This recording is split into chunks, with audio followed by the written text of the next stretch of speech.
એક પગથિયું નીચે ઉતરી અને આવકારી અને હાર પહેરાવતા એક પ્રકારનો આ સત્સંગ છે વાલા ભક્તો.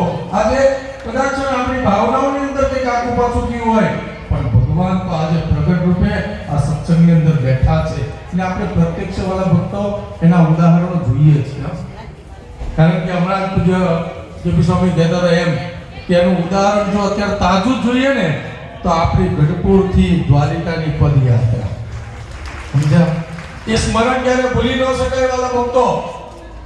એ યાત્રાઓને ભૂલી ન શકાય. હમણાં થોડા દિવસ પહેલા મને 2-5 દિવસ પહેલા અમે લાલજી મહારાજની જોડે એક કાર્યક્રમમાં અમારા ચરોતરમાં હતા ને, ત્યારે જે ગીત વાગતું હતું, આપણું સોંગ વાગતું હતું પદયાત્રાનું, અને એ સભાની અંદર લાલજી મહારાજને આખી પદયાત્રાની યાદ આવી ગઈ.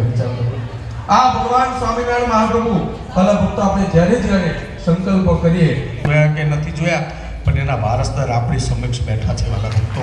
એ ભગવાન સ્વામિનારાયણના 9મા વારસદાર એ પરમ પૂજ્ય આચાર્ય મહારાજ શ્રી અજીત પ્રસાદજી મહારાજ શ્રી, પરમ પૂજ્ય લાલજી મહારાજ શ્રી, ભૂગેન્દ્ર પ્રસાદજી, સમગ્ર ધર્મકુળ પરિવાર આપણે ભાગશાળી છે વાલા ભક્તો. જો આજે આપણું રખેવાળું કરવા માટે ભગવાન સ્વામિનારાયણે આવા દિવ્ય મહાપુરુષોને આપણી સમક્ષ મૂક્યા છે. જે સુંદર જ્યારે દિવ્ય સાકોસોનો પ્રસંગ છે.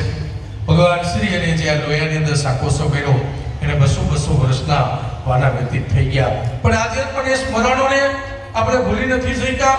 એક રીંગણાનું શાક નહીં જેવું પામર શાક હતું, પણ જ્યારે ભગવાનના યોગમાં આવ્યું, ભગવાને જ્યારે એને દિવ્ય શાક રૂપે બનાવ્યું ને ભલા ભક્તો, આજે જગતની અંદર એ કદાચ 25 રૂપિયા કિલો હોય તોય ભલે, 10 રૂપિયા કિલો હોય તોય ભલે, અને 200 રૂપિયા કિલો થાય ને શાક તો રીંગણાનું જ થાય ભલા ભક્તો.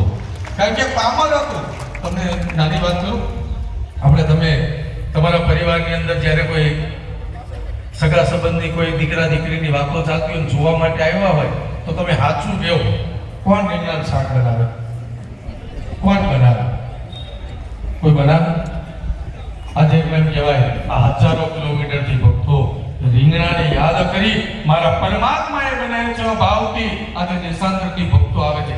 રીંગણું એટલે સામાન્ય તુચ્છ હતું, પણ જ્યારે શ્રી હરિ ગઢપતિ ગોપીનાથજી મહારાજ, પડતાલવાસી લક્ષ્મીનારાયણ દેવ કૃષ્ણ મહારાજના